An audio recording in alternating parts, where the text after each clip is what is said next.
There are people who become wealthy people. You see, this is why I have profound respect for people who are wealthy in the kingdom and love Jesus Christ. Their heart and my regard and my respect for them has no bounds.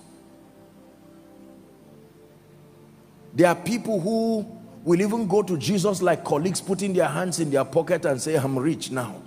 Come, talk to me. I need help. Answer me fast. I'm used to boys and orderlies around my life. Come and answer me. And Jesus says, this was not how you were. So what? I'm now blessed. Make up your mind and train everybody you know, yourself inclusive, to never be ashamed. Never be ashamed of surrendering everything to him. It's true. When your heart belongs to him, he can now trust you with anything and not be afraid. I was telling the School of Ministry students that God is still looking for treasurers. His last official treasurer disappointed him.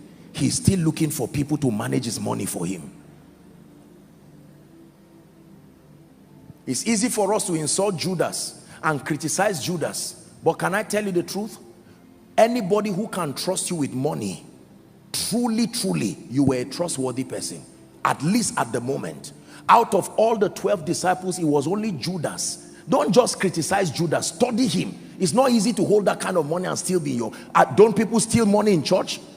Don't people steal money in offering basket? Don't people steal money in weddings where they write blank check and people pocket it and God is watching?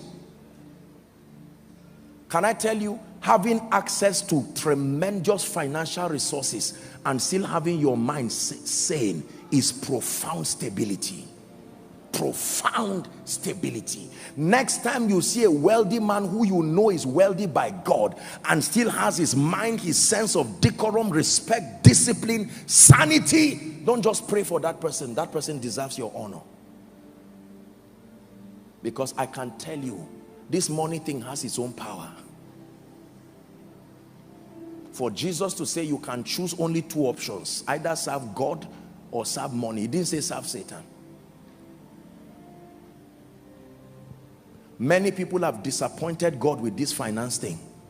God wants you to be exempted from that. There are many of us God has said with certain levels of things. You were loving God and worshiping him. You were a worker in church. The moment you became wealthy,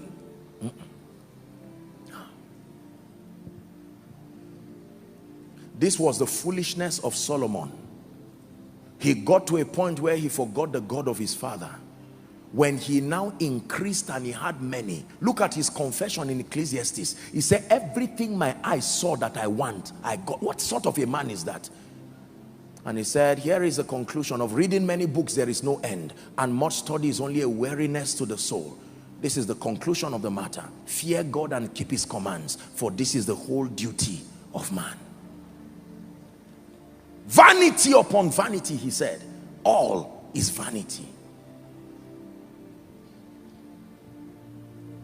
Are we together now? This spiritual law, absolute surrender. You can put your checkbook on the ground, put your ATM cards on the ground, put all the papers of your assets on the ground and lie down above them and say, Father, you are exalted above it too. Above it too. And the devil says, don't fall your hand. Don't forget that you are such a great man. And you say, no, I'm great because I'm able to lie down and worship. What was Satan looking for? Not money. He said, can you bow down and worship me? And I will give you this. If you can find my message, please go on our YouTube page, Koinonia Global. Follow my message, even as thy soul prospereth. I love him with my heart. And I continue to pray that he will grant me grace. That all these little increases that we're experiencing here and there, that God will grant us grace to still love him and remain and love him passionately. That the first thing that we communicate to our world is not our skill, our gift, our prowess, but our heart for God. I cast my